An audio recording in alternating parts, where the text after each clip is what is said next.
Esta é a segunda temporada do Papo de Doutoras, um espaço compartilhado por mim, Rosa Virgínia, e pela Fernanda Campos, duas doutoras em educação que querem discutir não apenas educação, mas carreira, formação, pós-graduação e os desafios que seguem pela frente. E neste episódio, nós falamos a respeito de presencialidade, esse aspecto importante na educação. Então, Dona Fernanda, tudo bem aí em Portugal?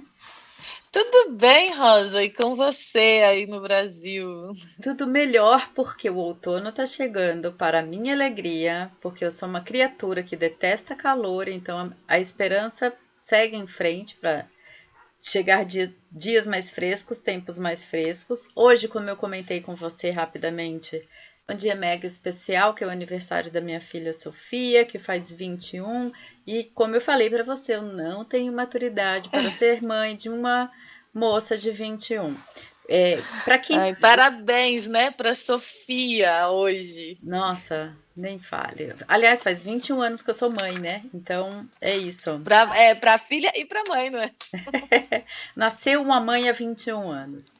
Pois é. Passou a gata da Fernanda por aí, para quem está nos assistindo, e eu tô quase mudando esse programa para Papo de Doutoras e uma Gata. Ainda Porque não... ela está sempre por aqui, né?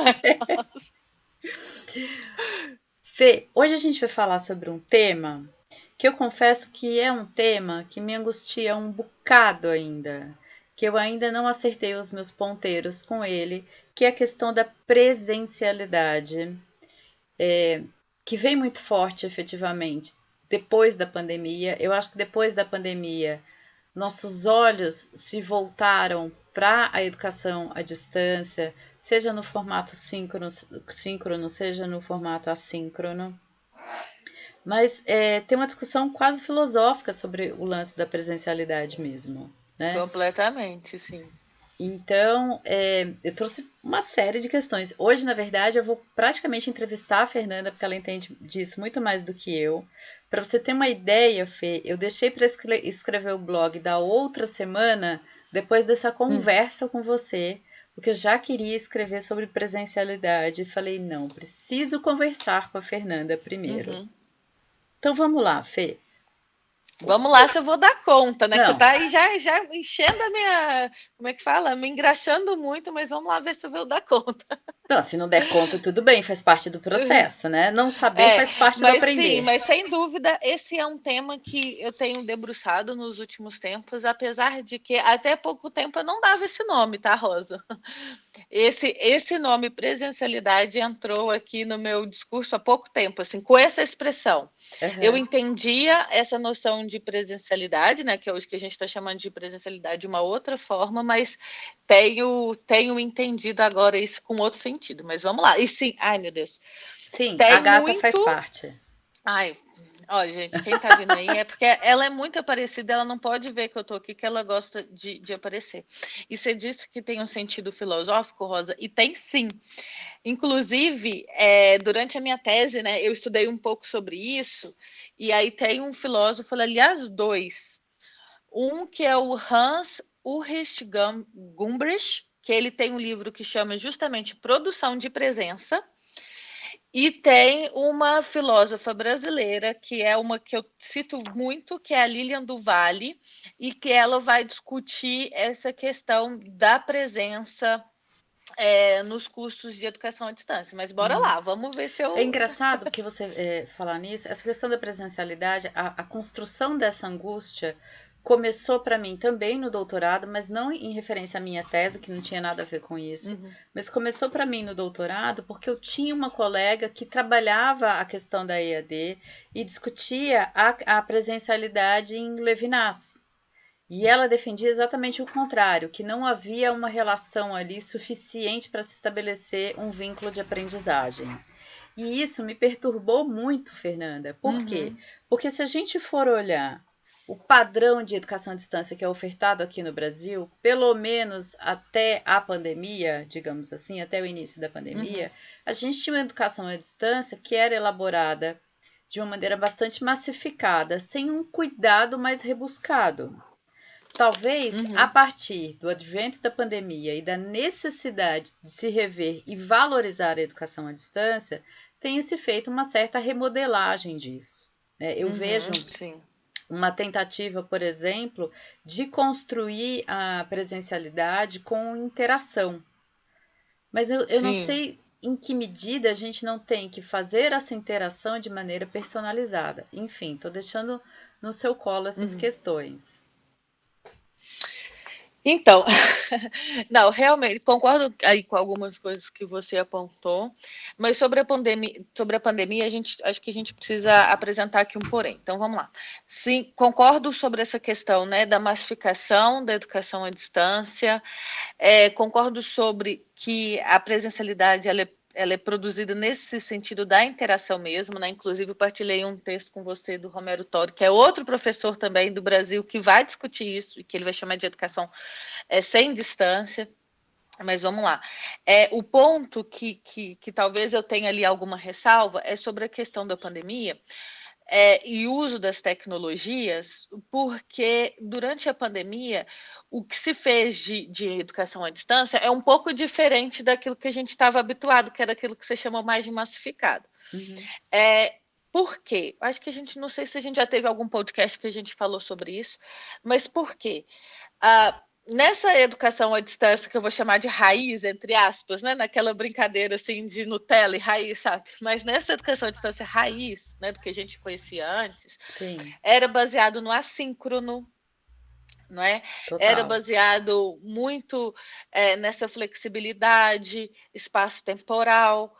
E com a pandemia ficou muito baseado no síncrono, né? No tempo de presença, de quase reproduzir o que se fazia no presencial no online, né? Então a gente tem essa diferença aí.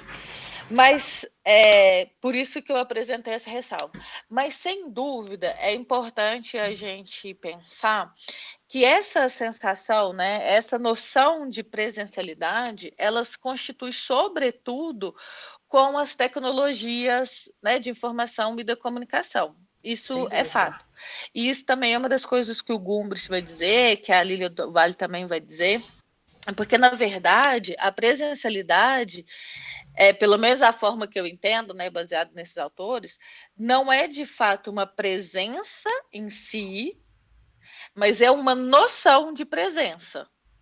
Tipo, uma sensação de presença, que é um pouco diferente.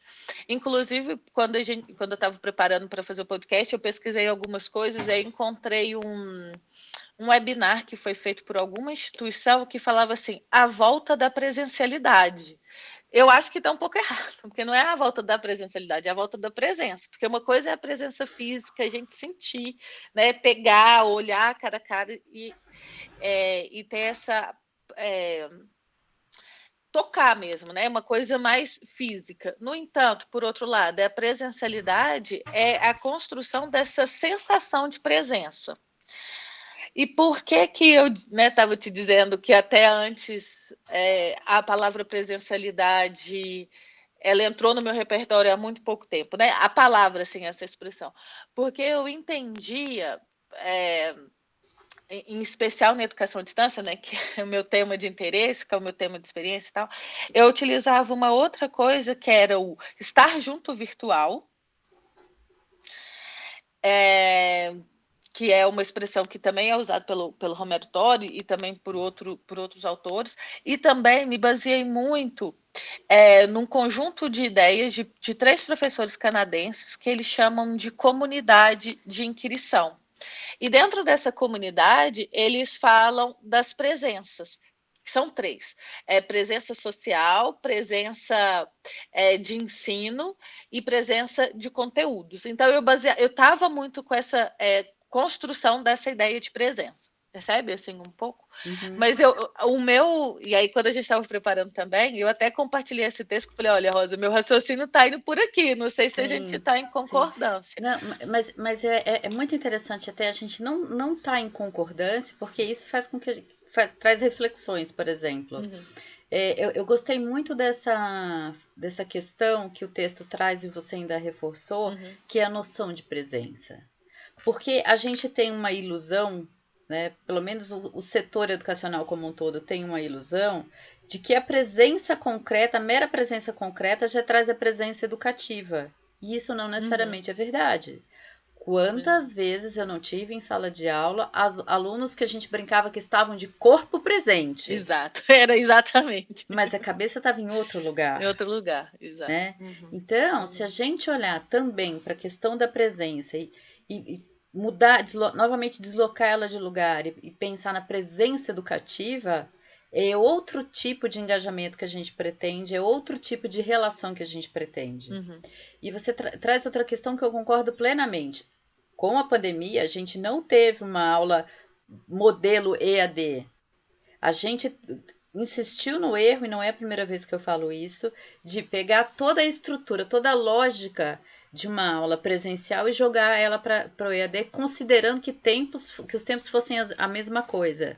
Então você via, assim, na pandemia, no início da pandemia, eu ainda dava aula para a universidade e você via assim, eu via com tristeza os alunos ficarem 4 horas, assim, eles mumificavam para ouvir uma aula que de verdade, dada a intensidade da relação síncrona na internet, é muito cansativo e pouco produtivo. Sim, Pelo amor de Deus. completamente. Né? Então, assim, eu acho que está na hora, talvez, a gente pensar um terceiro processo.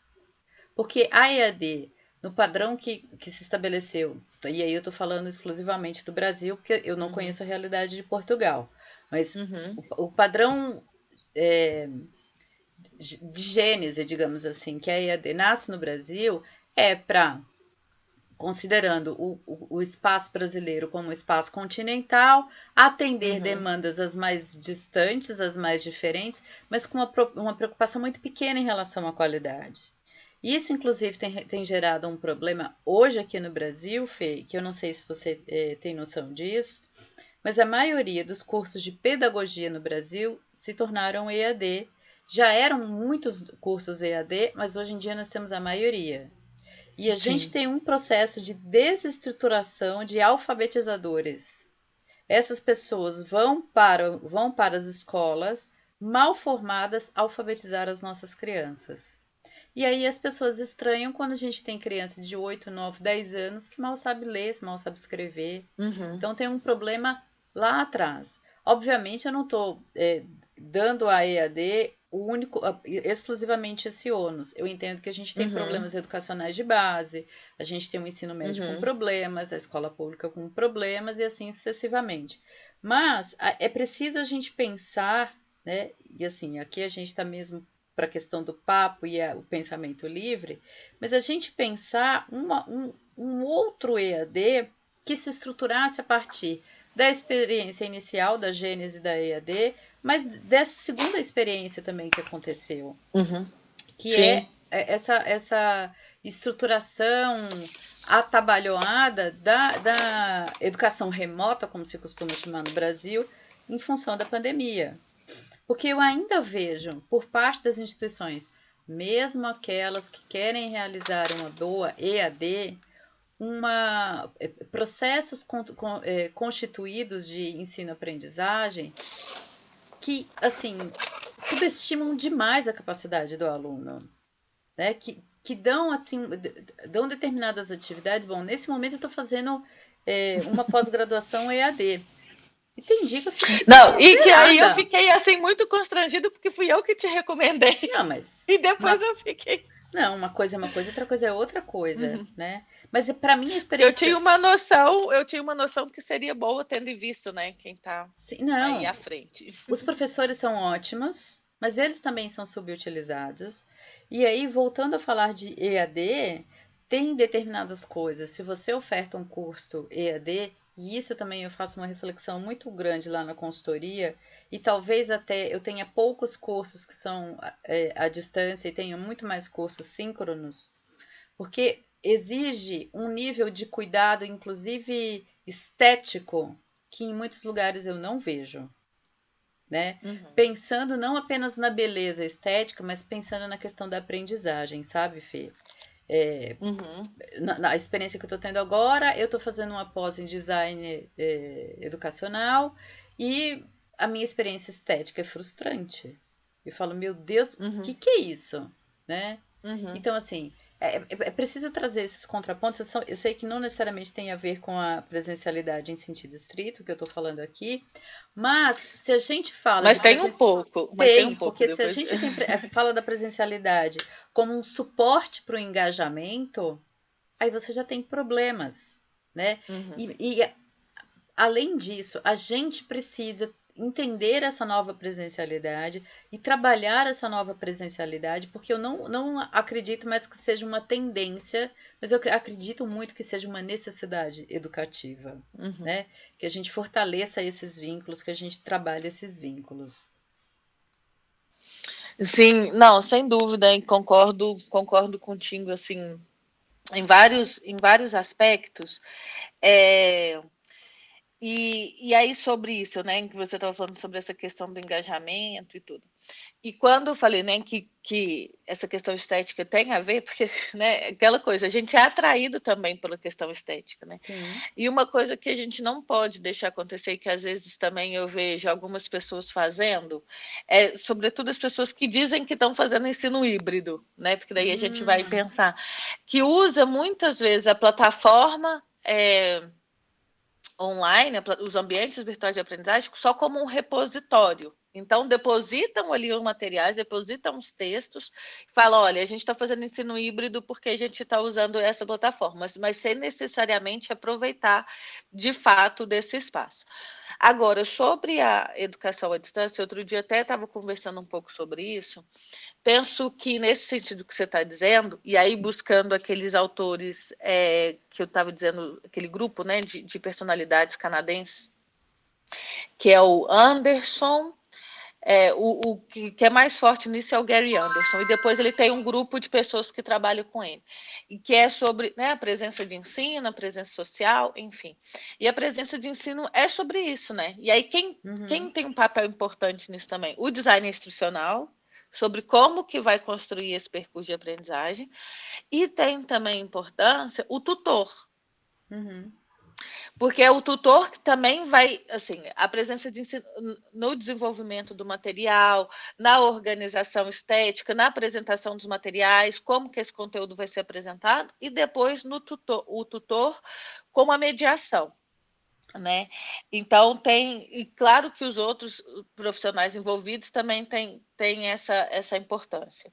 Mas esses eu acredito que são bastante importantes nesse processo.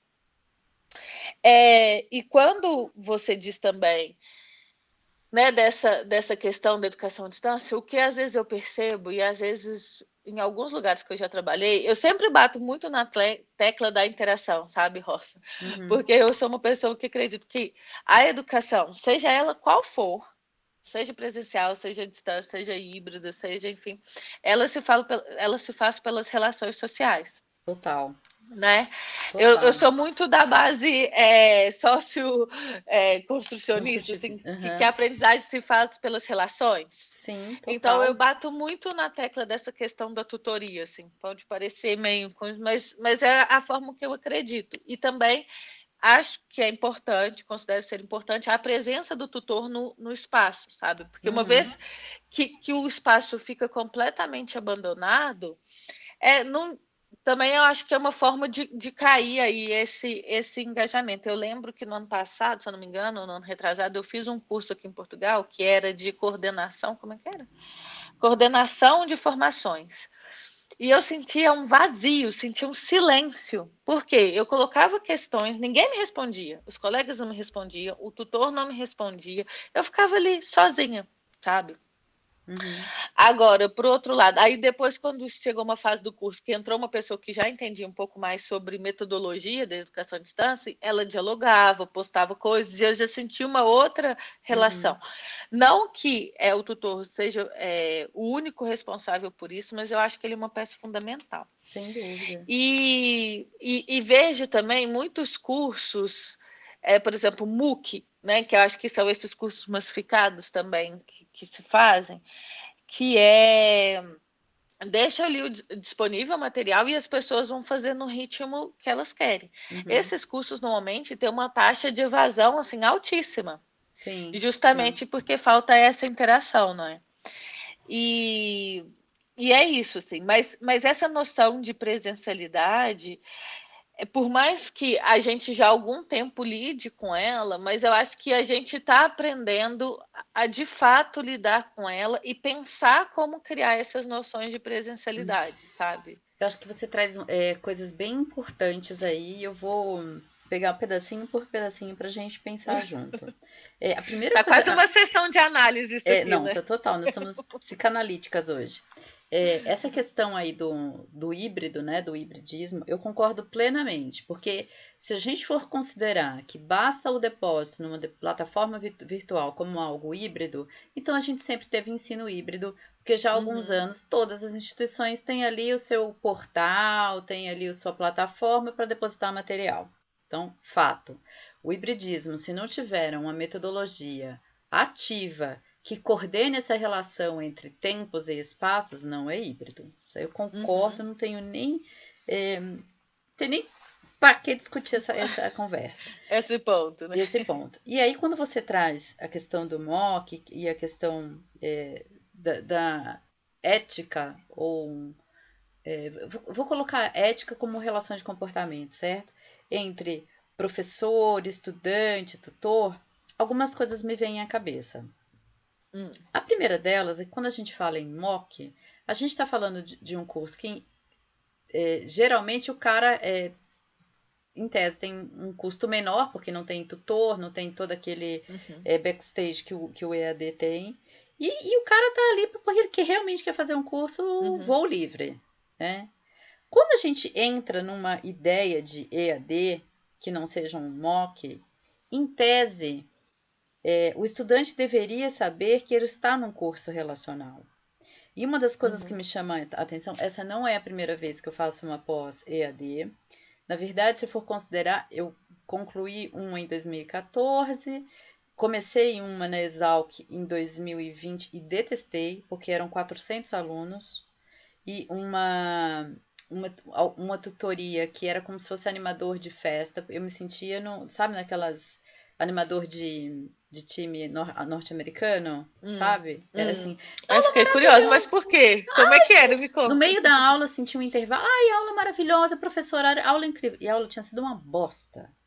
O cara tinha usado PowerPoint durante 1 hora e meia, aqueles PowerPoints cheios de letras, cheios de figuras, esteticamente super cansativo, e ele tinha feito uma aula expositiva, ponto, e acabou. Né? Então, assim, desculpa, isso para mim, para minha concepção de aula maravilhosa, passa longe. Mas a animadora de festa estava ali para afirmar isso. Aula incrível, aula sensacional. Ela acompanhava a aula do começo ao fim. Quando a gente entra nesses cursos EAD, pelo menos na minha experiência, a minha experiência eu quero destacar é de aluna e não de coordenadora e não de gestora de curso EAD, eu vejo que eles gastam um tempo importante nas primeiras aulas para explicar o que o aluno precisa fazer. Ah, você tem que responder o chat. Ah, você tem que participar, fazer as tarefas. Ah, o tutor vai te ajudar. Ah, você tem que organizar o seu tempo, porque exige-se uma autonomia maior e tal. Mas em momento nenhum, em lugar nenhum, destaca-se o porquê de tudo isso. Né? Que não é só aprendizagem, mas que a atitude relacional ela é importante porque é importante. E aí eu entendo, pelo menos na minha percepção, que muitas vezes esse vazio que você destaca se dá justamente porque o outro não entendeu que aquele lugar, como ele tem que estar naquele lugar e o quanto ele precisa estar em relação naquele lugar. Porque também, Fê, vou fazer o contraponto. Tem gente que quer se relacionar demais na IAD. Que chega lá, às vezes dá um pouquinho até um pé no saco. Você fala, caramba, essa pessoa já falou 8 vezes, já entendi. Pra que? Assim, vira uma coisa. O cara não tá fazendo uma pergunta. É uma pergunta retórica. Ele, de alguma maneira, quer contar uma coisa dele. E aí se alonga enormemente, mesmo quando a gente está falando de uma atividade. Então, eu sinto ainda uma incompreensão de como lidar e como estar nesse espaço da EAD. Por outro lado, também acho que quanto maior o número de alunos, mais se dilui a presencialidade. Então, Completamente. por exemplo, você tem aquele curso que tinha 400 alunos, você não tinha uma relação de presencialidade de forma nenhuma. É Uhum, como você uhum. estar numa sala física, numa presença física, numa sala com mais de 100 alunos. Não há como as relações se estabelecerem, não há como falar de uma aprendizagem socioconstrucionista. Bem ao Uhum, não, contrário. não, não. Isso tem que ser em grupos, em grupos menores, né? Sim, sim. Fico pensando isso. E o que você acha de pós-graduação? Eu estou fazendo uma lato sensu, que para gente que Uhum. entra para o mestrado, para o doutorado, lato sensu é playground, né? É brincadeira de criança, sejamos honestos. Hum. Mas o que você acha da pós-graduação estrito sensu, partir para uma proposta EAD?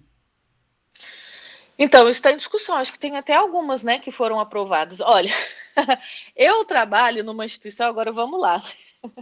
Ah, peraí, deixa eu só voltar também aqui um pouco, que você estava perguntando sobre como que é a educação aqui à distância em Portugal. Eu Sim. atualmente trabalho na instituição em Portugal, que é referência, que é histórica sobre a oferta de educação à distância em Portugal. E aí o que acontece? Que até 2019 era a única instituição em Portugal que oferecia curso à distância. O Quer quê? dizer, tinha as outras universidades não ofereciam, não, Sério? porque não era regulamentada. Mas aí por isso que eu vou e já vou emendar na sua outra pergunta. E aí para a gente entender que existe muita diferença em relação ao Brasil. Primeiro, aqui, né, para quem não sabe, pessoal, eu, Fernanda Campos, moro em Portugal há 7 anos e atualmente trabalho na Universidade Aberta. Então, só para vocês saberem um pouco, na Universidade Aberta de Portugal, que ela existe desde a década de 80, né, que passou por uma transformação no seu modelo pedagógico nos anos 2000, transformando completamente em e-learning, né? Porque aí também a gente tem que ter algumas diferenças, né, sobre educação à distância. Assim, desde a sua história, o que já foi educação à distância, né, que já foi correspondência, que já foi vídeo, não sei o quê. E hoje aqui trabalha muito com a ideia do e-learning, que é o online, né, que é a educação online. Mas bem, e só em 2019, Rosa, que foi, eu estou estudando esse artigo nesse momento porque eu preciso escrever um trabalho sobre isso. Só em 2019 foi legalizado, por meio de um decreto-lei, a educação à distância, aqui. E com isso, outras instituições que não a Universidade Aberta poderão oferecer ensino à distância. Entendi. E o que está acontecendo nesse momento? A Universidade Aberta, por ser referência, está realizando formações de professores para que esses professores sejam capazes, então, de fazer cursos à distância em suas instituições, em instituições completamente tradicionais. Né? Assim, tradicionais não, presenciais, que na sua tradição foram compostas presencialmente. Então, bem, a gente está nesse processo. Mas aí, por que eu estou te falando isso? Dito isso, que eu trabalho nessa instituição, que ela só oferece cursos à distância. Uhum. Graduação, extensão, aqui não chama extensão, é aprendizagem ao longo da vida, mas é como se fosse. Extensão, mestrado e doutorado. Então, na sua gênese, né, assim, desde o início, ela oferta esses cursos nesses 3 níveis, né, que aqui chama de primeiro ciclo, a graduação é primeiro ciclo, segundo e terceiro ciclo, mestrado e doutorado. Então, eu vejo, assim, que é tudo uma questão de como também isso vai ser aplicado, né? A gente sabe, a gente que já passou por isso pelo mestrado e doutorado, a gente sabe como que essas coisas são feitas, a dedicação que a gente tem que ter, essa importância também nas trocas, dos trabalhos, enfim. E é uma questão de organização mesmo, né? Porque para ser uma coisa de má qualidade também não vale a pena, né? Sim, total. E aí a gente entra também para pensar assim, quem que está oferecendo isso, né? São as instituições públicas, são as instituições privadas, porque eu acho que o grande problema também do Brasil, nesse tempo todo, é que uma vez que, eu falo em relação à educação à distância, né? Uma vez que abriram as porteiras, a quantidade de instituições privadas que passaram a oferecer e trataram isso completamente como mercadoria, acho que o problema está aí. Total. Expandiu, democratizou. Eu lembro Total. que era assim, eu, né, na época que eu vivia aí, eu lembro que isso ainda deve acontecer, né? Mas é que a grande vantagem da educação à distância é porque ela era mais barata. Então, assim, faça cursos por R$ 199, não sei o A quê. gente Faça agora no cursos. Brasil tem cursos de graduação que custam R$ 90. Entende? Uhum, Então, o que você faz com isso? é. Né? E assim, e maqueia é uma coisa que eu acho gravíssima, porque quando você. Não importa o preço que você está oferecendo, mas se você oferece um negócio muito barato, alguém que tem um sonho se ilude e fala: Nossa, eu vou Uhum, fazer. uhum, E você está mexendo com um projeto de vida de alguém, né? uhum, Mesmo que, R$ 90 é uma coisa que cabe no bolso dele, mas ele vai acreditar que está sendo bem informado. Quando ele for jogado aos leões no mercado de trabalho, ele vai estar completamente despreparado. E aí corre-se uhum, os dois riscos: o cara nunca conseguir se inserir no mercado de trabalho, ou se inserir no mercado de trabalho a baixo custo, obviamente, porque a gente também sabe que essa dinâmica é alimentada pelo mercado de trabalho no Brasil. O cara entra a baixo custo oferecendo um péssimo serviço. E aí, uhum. voltando para o meu exemplo anterior, quando a gente fala de pedagogos que estão sendo mal formados no âmbito da EAD, a gente tem crianças que estão sendo mal alfabetizadas, Sim. né? Vira um ciclo, vira uma bola de neve, né? E vai uma Vira coisa uma atrás da bola de outra, né? neve, né? Uhum, E aí, o que, que nós fazemos com isso? E aí, é. estou pegando um exemplo apenas de um profissional, mas é um profissional que tangencia, como você diz, ali no começo, Uhum, né? sim. Muito complicado, Fê, muito complicado.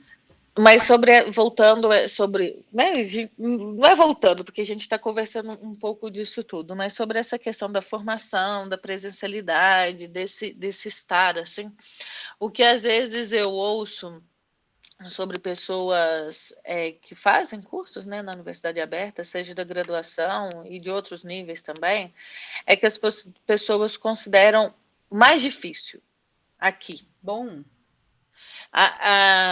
As pessoas, imagina, a pessoa fez um curso aqui na universidade aberta, depois vai para uma outra universidade. E elas falam: olha, a minha experiência na universidade aberta foi muito mais exigente do que em outras universidades. Pelo nível, né, de cobrança, assim, dos professores, pelo também muitas vezes, dessa falta de conversa, né, com os colegas, e isso que nem todo mundo está alinhado com esse sentido, né, do assíncrono, não percebe muito bem como que isso deve acontecer. E, enfim, mas também porque a universidade aqui, na sua base, quando ela mudou o modelo pedagógico e se assumiu completamente e-learning, para você ter ideia, não se fundamenta, por exemplo, são poucas os cursos que você vê que tem momentos síncronos. Uhum. Porque é uma universidade que tem pessoas aqui em Portugal, tem pessoas no Brasil, tem em Moçambique, tem na Angola, ela atende a comunidade lusófona. Eu lembro quando eu estava no doutorado, eu cheguei a fazer umas disciplinas aqui, eu tinha uma colega que estava, onde que ela estava, gente? Sei que assim, ela estava a 9 horas de distância. Então, assim, até para a gente conseguir marcar um horário para fazer um trabalho em grupo, sabe? Era uma Uhum. coisa complicada. Agora, você imagina propor atividades síncronas. Então, tem nessa base do assíncrono. Então, eles acreditam muito, né? Assim, a equipe toda acredita muito nessa questão do assíncrono e como estabelecer estratégias para isso. Sim, sim. E, e aquilo que você estava dizendo antes, você falou assim: olha, mas com 400 alunos, a gente não consegue construir essa noção de presencialidade. E aí, Rosa, não sei se você conhece, tem um autor que ele chama Michael Moore.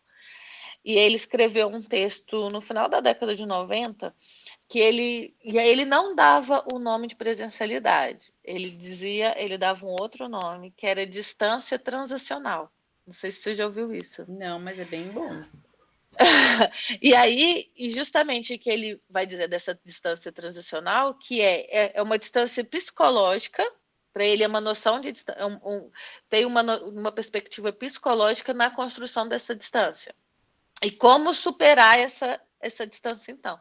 E aí, por que eu estou trazendo ele? Porque ele vai dizer justamente sobre isso. Então, assim, eu estou olhando aqui para o lado, porque eu estou fazendo uma cola aqui, que outro dia eu falei sobre isso. Então, imagina, um curso que tem muito diálogo, ou seja, que tem muita interação, que tem uma estrutura menos estrutura. Quando eu falo menos estrutura, existe uma estrutura, mas existe uma flexibilidade. Então, por exemplo, tem um trabalho que ele está para acabar amanhã, mas nem todo mundo mandou, nem todo mundo fez, a gente pode estender mais uma semana, não tem problema, existe essa flexibilidade. Sim. Né? O aluno tem menos autonomia no sentido de que ele vai ser acompanhado por um tutor quando né, assim, muito diálogo, ou seja, muita interação, uma estrutura mais flexível e o aluno ele é acompanhado por um tutor, ele entende que isso diminui a distância. Ele entende que Não, isso é uma total. menor distância. E esse é um pouco a ideia dos cursos aqui da Universidade Aberta e o que, por exemplo, o Romero Tori, no livro dele, que eu vi que ele está relançando agora, foi reeditado e vai ser lançado agora no CIED, que está acontecendo em Fortaleza esses dias, essa é a ideia dele. E depois, um curso que tem pouco diálogo, né? Assim, não acontece diálogo, ou muito pouco, ou tem uma estrutura muito rígida, ou seja, você tem que cumprir aquilo, não tem flexibilidade, e o aluno tem muita autonomia, ele tem que fazer aquilo sozinho, e isso significa que vai existir uma maior distância Nossa, nesse processo, sabe? engraçado, Fê, que você começou a falar isso, eu fui lembrando da minha experiência de graduação, que ela em tese foi presencial, mas Uhum. era exatamente isso, era rígida, pouca interação e o aluno que se virasse. Então não Uhum. era um Porque você é contato. de direito, né? Exato! Fez a graduação Então, em direito. e é engraçado que aí, ouvindo isso que você estava falando do. Como chama a expressão? Fala para mim novamente. Distância transacional. De distância transacional, me vem uma coisa de que a expressão presencialidade também ela não atende. E me parece que talvez a gente tenha de falar de interpresencialidade. Porque não adianta apenas eu estar presente se o outro não está em relação. Uhum, Né? uhum, Se o outro não tem essa relação, que seja para interação, seja para, enfim, para personalização, para interatividade, seja lá para que tipo de ideia for, a gente não tem uma presencialidade efetiva. Né? uhum, Não adianta estar lá o cara, o tutor, né, super preocupado em atenderem isso e aquilo, se o aluno não se coloca. E uhum, pegando aquele exemplo que você trouxe, que você estava ali tentando se relacionar, tentando conversar, tentando tirar uhum, dúvida, tentando contribuir com o espaço educativo e não havia interlocução, no mesmo sentido a gente tem uhum, esse problema. Né? uhum, Então, de fato, é importante a gente reconhecer que a presencialidade não está efetivamente relacionada ao físico, ao concreto, porque a gente tem experiências de ensino presencial, né? Eu estou usando aqui a uhum, expressão que a gente costuma ouvir, que de fato não é presencial coisa nenhuma. Tem um professor lá na uhum, frente que está dando uma aula expositiva para 50 pessoas que ele não sabe sequer o nome daquelas pessoas, né? Ele vai só repetir aquele nome dos alunos na chamada, ele não está preocupado com interação, ele não está preocupado sequer com aprendizagem, ele está preocupado em cumprir o conteúdo. uhum. E aí onde a gente vai chegar com isso? Dá pano para manga. Dá. É, dá mesmo. Porque ali é quase uma palestra, né? Assim, é só a pessoa falando, é só debitando o conteúdo e deixa de ter Sim. essa relação, né? É.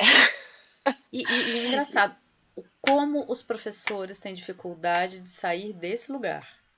Tem. Né? Uhum. Assim, eles ficam muito angustiados. Eu acho que eu já comentei com você. Eu estou pilotando uma inovação do IASES de dentro de uma escola e eu tenho uma equipe de 5 professores que estão embaixo do meu guarda-chuva. A maioria delas é bem jovem E as mais jovens, elas estão responsáveis não só pelo laboratório do Explore, que é de aprendizagem criativa, mas pela sala de aula propriamente dita. O que acaba acontecendo?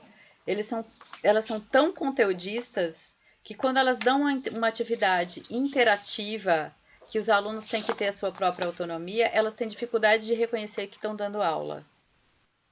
Uhum. Elas acham que não estão dando aula e ficam muito angustiadas. Isso é muito maluco.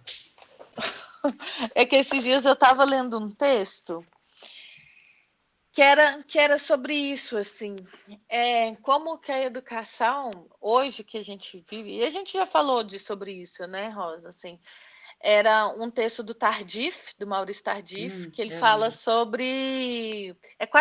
É uma síntese da história da educação, assim, em poucas palavras e com boas reflexões para variar, né? Porque ele sempre traz bastante reflexões para a gente pensar.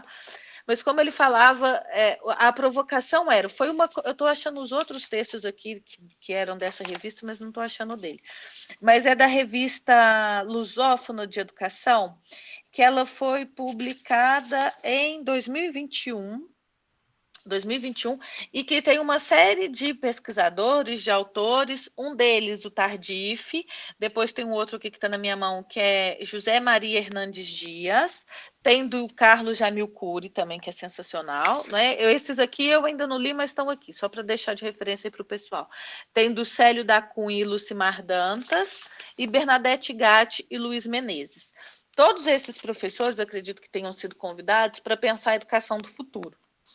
Mas, né, com essa grande questão aí, né, qual que é o futuro da educação, o que vai ser, principalmente eu acho que depois da pandemia essas questões ainda surgiram ainda mais fortes, né? Uhum. Mas no texto do Tardif, que eu não estou encontrando aqui, ele traz essa provocação que é de falar que a escola ela ainda está muito fundamentada nessa escola que foi criada no século XVII, né, que é muito fundamentada na racionalidade, em tudo em caixinhas, em tudo em disciplinas compartimentadas, né, e que é isso que você está falando, assim, que Uhum. sair e Uhum. que a vida inteira, né, a gente foi habituado com essa formação que é só de débito de conteúdo, né, um professor falando com poucas atividades, que o aluno é ativo, e como que a gente precisa mexer com isso, né? E Uhum. o que ele disse que não é uma e que isso também que é difícil, né?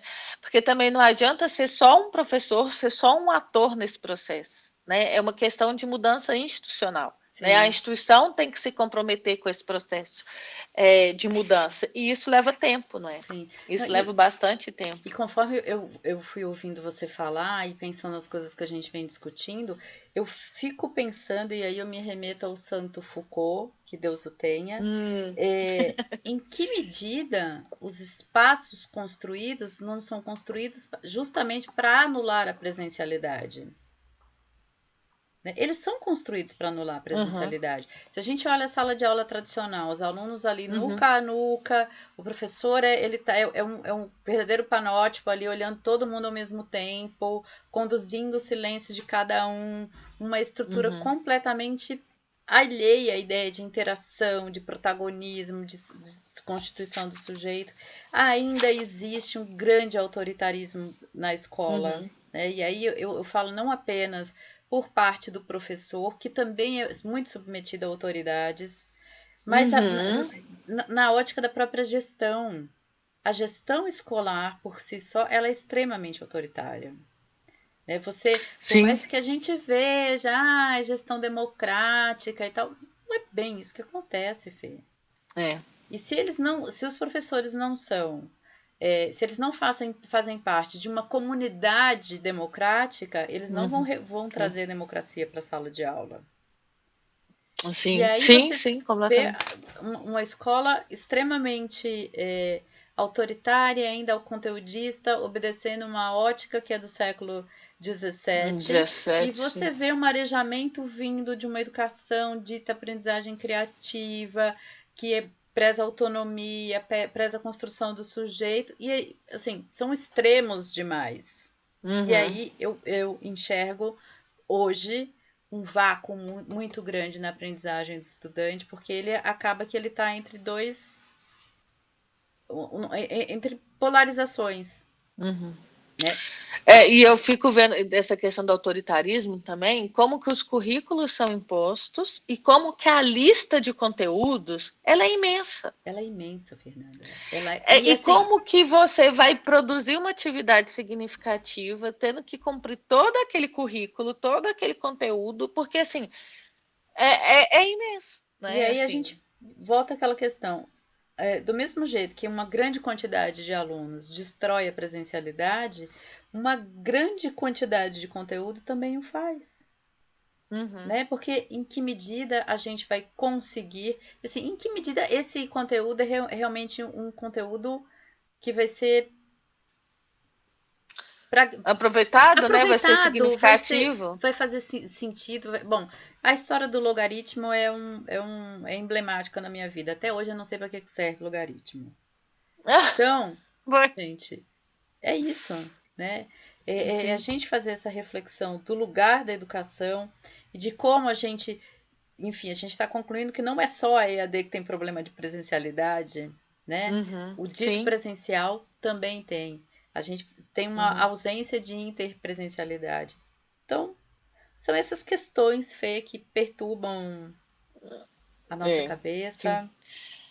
E eu acho que é isso também, isso que o Tardif traz no texto dele. Ai, gente, dá uma raiva quando eu procuro as coisas no encontro. Tá? Devia estar aqui, porque os outros estão aqui. Mas é essa questão, de fato, né? E aí me fez, quando eu estava lendo o texto, voltar em questões fundamentais, sabe, Rosa? Assim, do básico, assim. O que é educação? Para que serve a educação? É para emancipar as pessoas? Mas como que a gente vai fazer isso nessas condições que a gente descreveu nesse episódio, sabe? Sim. E eu acho que tem que voltar para essas questões que são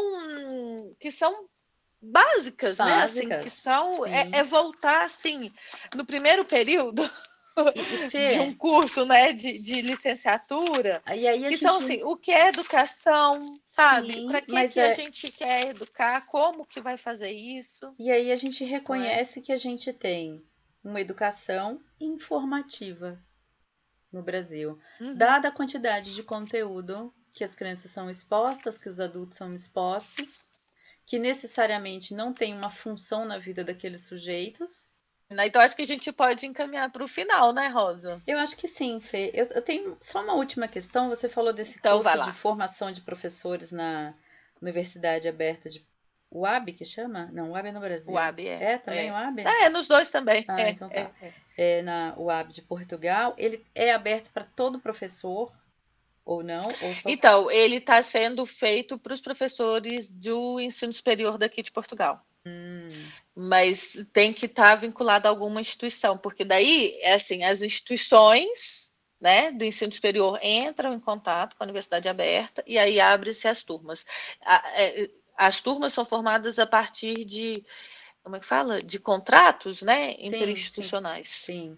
E por outro lado, a UAB oferece cursos para alunos de diversos países, fora esse curso que você está comentando. Sim. Então, olha aí, de repente, uma oportunidade de fazer um curso EAD que dê uma experiência significativa e bem estruturada. Sim, tem os cursos de aprendizagem ao longo da vida, que está aberto assim, para toda a comunidade, né? Depois tem também os cursos de graduação, tem especializações também, e tem os cursos de mestrado e doutorado. Tem, inclusive, algumas pessoas do Brasil, né, que fazem, e aí tem essa vantagem que não necessariamente precisa estar em Portugal para fazer, né? Pode estar no Brasil e fazer. Claro. Depois tem a questão de reconhecimento de diploma, essas coisas, mas é possível fazer.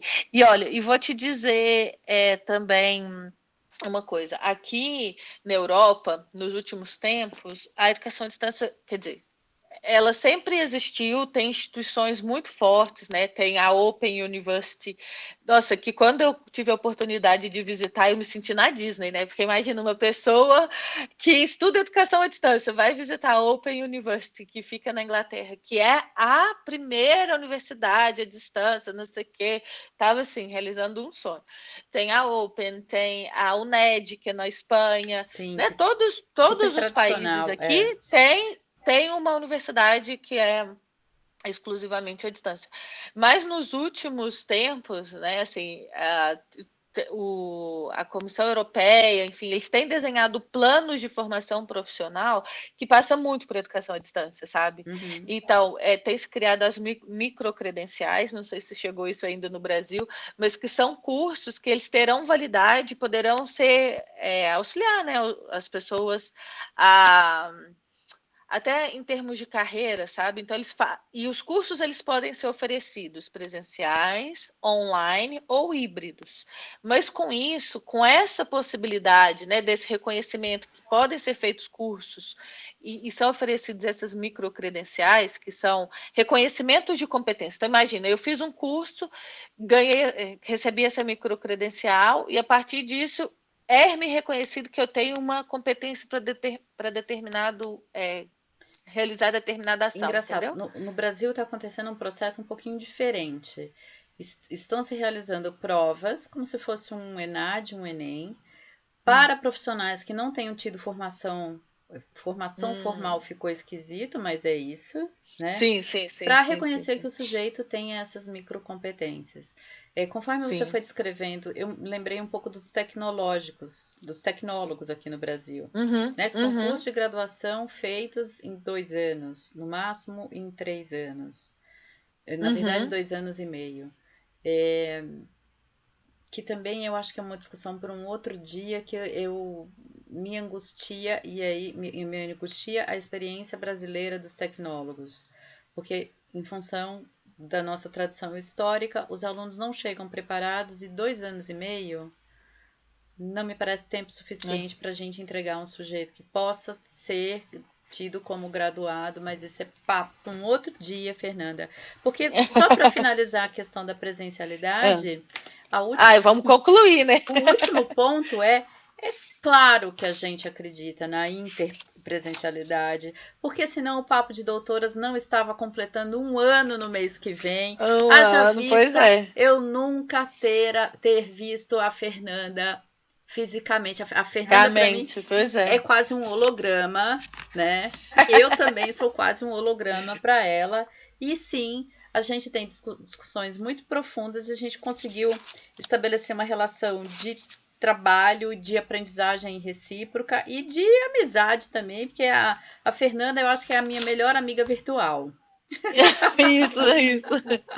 Eu acho que é um pouco. E aí, no próximo programa que a gente já tem agendado, a gente vai falar com uma super especialista em educação online, que defende mesmo o online, que defende a cibercultura. E quando a gente fala de presencialidade, apesar de a gente não ter falado muito nesse episódio, mas é para a gente entender também o sentido da cultura em rede, né? Porque acho que em algum momento você estava falando assim, quando na interação, porque me veio essa imagem na cabeça, na interação, quando só uma pessoa está interagindo, a outra não tá, se a gente visualizar aquele padrão de rede na nossa cabeça, é como se aqueles pontos não se ligassem, Sim, né? A rede não se completa. O fio rompe, exatamente. Né? Exato. Exatamente. Então, eu acho que é por aí. Para a gente começar a pensar a presencialidade, essas coisas todas, tem muito no sentido do que é estar em rede. Então, a gente precisa entender o que é cultura em rede, o que é cultura digital, para a gente conseguir também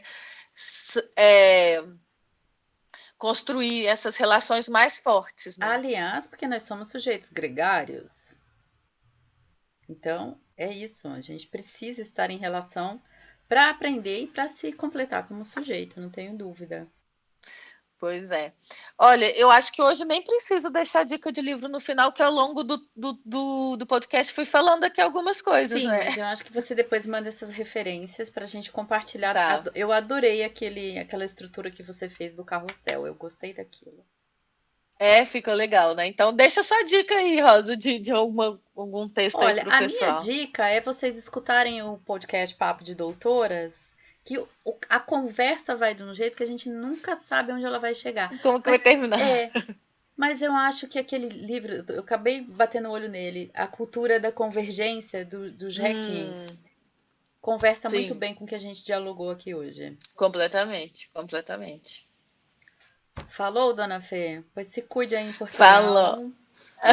Vocês também, ó. E mais um beijinho para Sofia. Obrigada, Fê. Obrigada. Beijo, querida. Então tá. Tchau. Beijinho, tchau, tchau, pessoal. Apoiar a produção de conteúdo de qualidade é um ato revolucionário. Acesse Apoia-se e contribua com a Fabricante de Ideias.